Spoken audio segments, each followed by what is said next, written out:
আসসালামু আলাইকুম রহমতুল্লাহ। আমরা আজকে যেখানে আসছি সেটা হলো আলীর গুহা। আলীর গুহায় প্রবেশ করার জন্য এখান থেকে অনেক নিচে, মানে প্রায় 13 কিলোমিটার নিচে নামতে হইতেছে আর কি। তো নামে এরপরে কি করতে হবে, আলীর গুহায় যেতে হবে। প্রবেশ পথ শুরু, এটাকে বলে আলীর গুহা। আমরা প্রবেশ পথ দেখার সামনে পথ অতিক্রম শুরু। তবে একটা বিষয় দেখা, সেটা হলো এপাশেও পাহাড়, এই যে পাহাড়, আর পাশেও এই যে পাহাড়।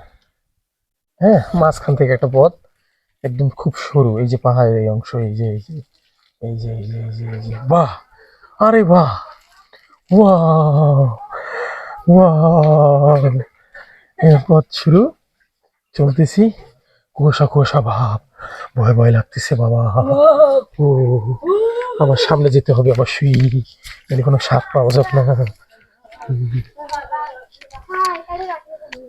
সরো গায়া, এ কি আরো কার জুতো এবেটা, ওরে বাবা, তোমার পথ সামনে হপায় শুরু বলে। একটু বললে ল্যাম্প জ্বালাইতে হবে, লাইট জ্বালাইতে হবে। তোমার এটা কিতা, ও ভাই যে পাহাড় তোমার, এটাকে বলে আলী শোরুম, শোরুমের আলী। ও মা গো মা, ও মা, ও মালানা সারা বাঁকা।